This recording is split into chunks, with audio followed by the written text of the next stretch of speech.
నువ్వు చెప్పే సవరణ ఏంటో ఎవరికి తెలియదు. 3 సవరణలు అంటే అవి సవరణలు ఎవరికి తెలుసు? ఏం సవరణలు చేశావు? వక్ఫ్ బై యూజర్ అనే చట్ట సవరణని అది తొలగిస్తూ చేసినటువంటి దాన్ని నిలుపుదల చేశావా?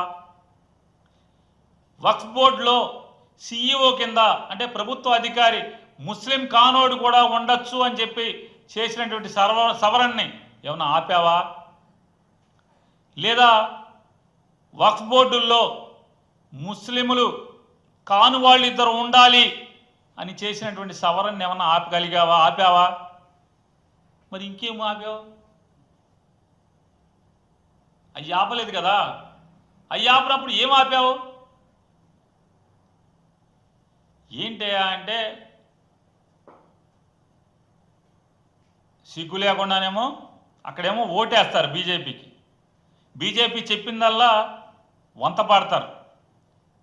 అక్కడ ఓటేసి వచ్చి ఇక్కడ సిగ్గు లేకుండా మేము ఓటేయలేదని చెప్తారు, మేము ముస్లింలను కాపాడుతామని చెప్తారు, మేము ఈ చట్టాన్ని వ్యతిరేకిస్తామని చెప్తారు. నేను లోకేష్ని ఛాలెంజ్ చేస్తున్నాను. మీ నాన్నగారికి మీకు నిజంగా కలేజా ఉంటే 2 విషయాల్లో మేము చెప్పినట్టు చేయండి. మమతా బెనర్జీ చెప్పినట్టుగా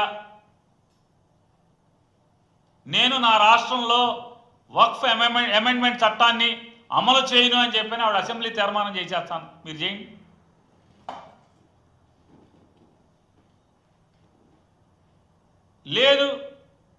లేదు ఏదైతే మేము వైఎస్ఆర్ కాంగ్రెస్ పార్టీ మేము భావించాము వక్ఫ్ బై యూజర్ తీసేయటం, లేదా వక్ఫ్ బోర్డుల్లో ముస్లిమేతరులు కూడా ఉండొచ్చు అని చెప్పి సవరణ చేయటం, అలాగే వక్ఫ్ కాపాడేటువంటి ప్రభుత్వ అధికారులు ముస్లిమేతరులు కూడా ఉండొచ్చు అని చెప్పటం, లేదా వక్ఫ్ ఆస్తుల్ని జిల్లా కలెక్టరు ఎప్పుడు కావాలంటే అప్పుడు లాక్కోవచ్చు అని చేసినటువంటి వీటిని మేము తప్పుగా భావిస్తూ మేము సుప్రీంకోర్టులో రిట్ పిటిషన్ ఫైల్ చేశాం. 19575 ఆఫ్ 2025 మా రిట్ పిటిషన్ నంబర్ 19575 ఆఫ్ 2025 అనేటువంటి రిట్ పిటిషన్ని మేము కేంద్ర ప్రభుత్వానికి వ్యతిరేకంగా ఈ చట్ట సవరణకి వ్యతిరేకంగా మేము రిట్ పిటిషన్ దాఖలు చేశాం వైఎస్ఆర్ కాంగ్రెస్ పార్టీ. మరి మీరు దావా చేయండి, మీరు కూడా చేయండి, రండి. ఏదో చెప్తున్నారు కదా, పాపం ఊళ్ళో అమాయకులైన ముస్లింలు దొరికారు, ఎందుకని ఎదురు చెప్పలేరు? మీకు అధికారం మీ చేతిలో ఉంది. వైఎస్ఆర్ కాంగ్రెస్ పార్టీలో మంత్రులు చేసిన వాళ్ళను అందరిని ఎవడబడితే ఆడిని ఎంపీలని, సిట్టింగ్ ఎమ్మెల్యేలని బుడపడామంట జైల్లో వేస్తామని చెప్పి జైల్లో వేసినట్టు ఇవన్నీ చెప్తున్నారు కదా. మరి భయంలో ఉన్నారు వాళ్ళు పాపం. మంత్రులు చేసినోడికి, ఎమ్మెల్యే చేసినోడికి, ఎంపీలు చేస్తున్న వాళ్ళకే దిక్కులు లేవు. చంద్రబాబును లోకేష్ కలిసి జైల్లో వేస్తామంటున్నారు అని చెప్పేటువంటి భయపడుతున్నటువంటి అమాయకమైనటువంటి ముస్లింల దగ్గర మేము ఈ చట్టాన్ని వ్యతిరేకిస్తామని చెప్పని టోపీలో పెట్టుకుని నిరసన కార్యక్రమాల్లో పాల్గొని సిగ్గు లేకుండా, ఇంకా అసలు దేవుడు ఎంత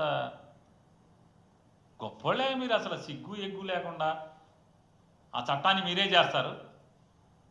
ఇక్కడికి వచ్చేమో ఆ చట్టాన్ని మేము అమలు చేయమని చెప్పని వ్యతిరేకిస్తాము, అమలు చేయటం కాదు వ్యతిరేకిస్తామని చెప్పని ఇక్కడ మీటింగుల్లో చెప్తారు, ముస్లిమ్స్ మీటింగుల్లో. ఇటువంటి దిక్కుమాలిన దౌర్భాగ్యపు రాజకీయాల్ని కట్టిపెట్టమని చెప్పని, బేషరం పనులు మానేయమని చెప్పని తెలుగుదేశం పార్టీ వారికి హెచ్చరిక చేస్తూ ఇవాళ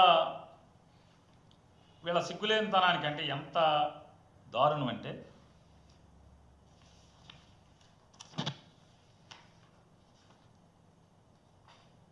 ఆంధ్రప్రదేశ్ స్టాండ్స్ నెంబర్ 2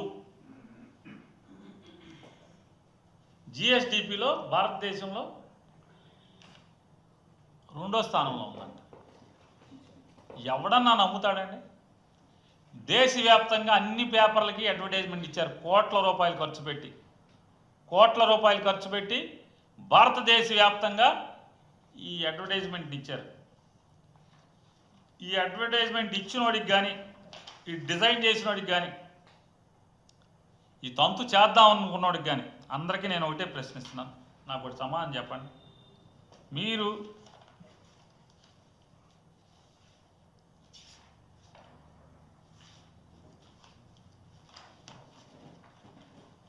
నిజంగా మీరింత పోటుగాళ్లే అయితే రెండో స్థానంలో, భారతదేశంలో రెండో స్థానంలో ఉండేంత పోటుగాళ్లే అయితే కడుతున్నామండి. ఎందుకంటే విషయం ఏంటంటే ఇప్పుడు తిరుపతి అనేసరికి ఒక ఆధ్యాత్మిక ప్రదేశం, దాని మీద చాలా సెంటిమెంట్ ఉంటుంది. తిరుపతిలోని ఎక్కడైనా ఏదైనా చిన్నది అంటే మాంసాహారం ఎక్కడ దొరికినా, ఒక సిగరెట్ దొరికినా, లేకపోతే ఏదైనా మద్యపానానికి సంబంధించిన అంశాలు ఏమైనా దొరికినా కూడా భక్తుల మనోభావాలు దెబ్బతినే పరిస్థితులు ఉంటాయి. అటువంటి సిచ్యువేషన్స్లో ఒక అబద్ధపు ప్రచారాన్ని నిజం చేయడానికి వాళ్ళు చేస్తున్న ప్రయత్నాలు, సాక్షాత్తు ఇంతకుముందు ఆ తిరుమల తిరుపతి దేవస్థానం చైర్మన్ చేసిన వ్యక్తి బయటకు వచ్చి ఆ తిరుమల తిరుపతి దేవస్థానం తాలూకా ప్రాధాన్యత, దాని తాలూకా సెంటిమెంట్ తెలిసిన వ్యక్తిగా ఆయన అటువంటి కామెంట్స్ చేసేటప్పుడు ఆయన సెన్స్ పనిచేయాలి, చిత్తశుద్ధితో ఉండాలి. ఎందుకంటే ఇది దేవుడితో కూడుకున్న వ్యవహారం, దేవుడికి సంబంధించిన వ్యవహారం.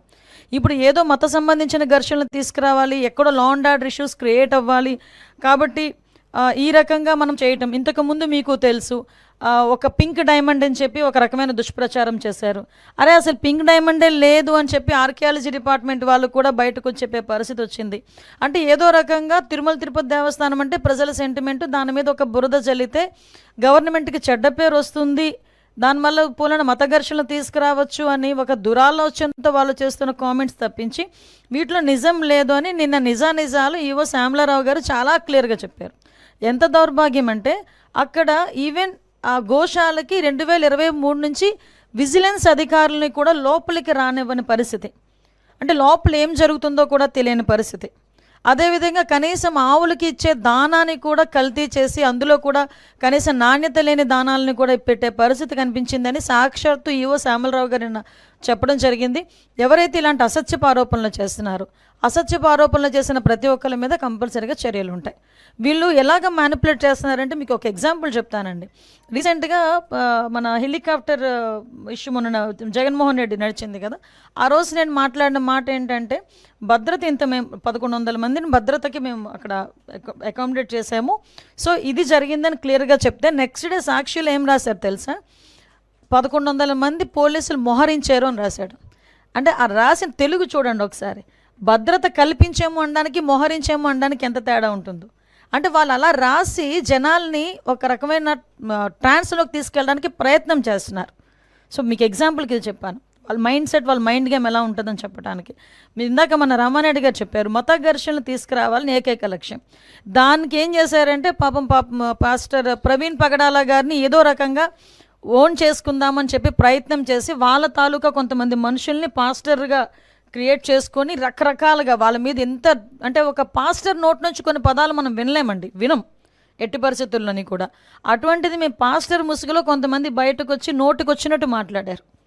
అయినా కూడా గవర్నమెంట్ చాలా నెమ్మదిగా ఉండి ఇట్టి పరిస్థితుల్లోని సమయం కోల్పోకుండా పోలీస్ డిపార్ట్మెంట్ వాళ్ళు కానీ మేము కానీ చాలా బ్యాలెన్స్డ్కి వెళ్ళాం. ఈ మధ్యకాలంలో జరిగిన సంఘటనలు మీకు తెలిసే ఉంటుంది. నరసన్నపేటలోని ఒక టెంపుల్ మీద వెళ్ళి జీసస్ వర్డ్స్ రాయించారు, ఒక చర్చ్ దగ్గరికి వెళ్ళి జై శ్రీరామ్ అని రాయించారు. అంటే ఇలాంటి సంఘటనలు చూస్తుండేటప్పుడు ఏదో విధంగా మత కల్లోహాలు తీసుకురావాలి, ఇక్కడ లా అండ్ ఆర్డర్ ఇష్యూస్ని క్రియేట్ చేయాలి అన్న ఒక దృక్పథం అన్నది చాలా క్లియర్గా కనిపిస్తుంది. ఇది నేను చాలా సందర్భాల్లో చెప్తానండి, ఒక క్రిమినల్ పాలిటిక్స్లో ఉంటే ఎటువంటి సంఘటనలు జరుగుతాయో అవే సంఘటనలు ఇప్పుడు వాళ్ళు చేయడానికి రెడీ అవుతున్నారు. బట్ మేమందరం చాలా ఫర్మ్గా ఉన్నామండి. ఎట్టి పరిస్థితుల్లోనే అటువంటి వాళ్ళు ఊహించుకొని ఏదో చేద్దాం అనుకున్నా కూడా చేసే పరిస్థితి అయితే ఉండదు. మేమందరం కూడా చాలా చర్యలు దర్యాప్తు జరుపుతుంది. కొన్ని వాళ్ళ దర్యాప్తు జరిగేటప్పుడు మనం ఇంటర్నల్గా దానిలో మనం ఇన్వాల్వ్ అవ్వకూడదు. దర్యాప్తు పూర్తయిన తర్వాత ఎవడు తప్పించుకోడండి. మొత్తం ఒక విషయం చెప్తున్నాను, తప్పు చేసిన వాడు ఎవడు కూడా తప్పించుకోలేడు. డెఫినెట్గా చర్యలు అయితే ఉంటాయి. హిట్ టీవీ యాప్, ఇందులో short news, live news, entertainment shows, movies, digital magazines తో పాటు మీ జిల్లా వార్తలను కూడా ఫ్రీగా చూడొచ్చు. ఇంకెందుకు ఆలస్యం, వెంటనే హిట్ టీవీ యాప్ ని డౌన్లోడ్ చేసుకుని ఫ్రీగా ఎంటర్టైన్మెంట్ పొందండి. Hit TV app, hit TV app, please download hit TV app. Hit TV app ని ఫ్రీగా డౌన్లోడ్ చేసుకుని ఎంజాయ్ చేయండి. మీకు నచ్చిన ఎంటర్టైన్మెంట్ కోసం హిట్ టీవీ యాప్ ని ఫ్రీగా డౌన్లోడ్ చేసుకుని ఎంజాయ్ చేయండి. హిట్ టీవీ యాప్ ని డౌన్లోడ్ చేసుకుని ఆస్వాదించండి, ఆశీర్వదించండి. ఇంతమంది సెలబ్రిటీలు హిట్ టీవీ యాప్ ని డౌన్లోడ్ చేసుకోండి అని చెప్తున్నారంటే ఎంత మంచి యాప్ ఆలోచించండి. అమెరికా అమెరికా అమెరికా అమెరికాలో చదవాలనుకునే వాళ్ళకి విశ్వసనీయమైన పేరు మన శౌర్య కన్సల్టెన్సీ. UK లో 1 year masters. UK లో 1 year masters. 2 years work permit up to 5 years visa. Contact Saurya Consultancy. Contact 89851 89851.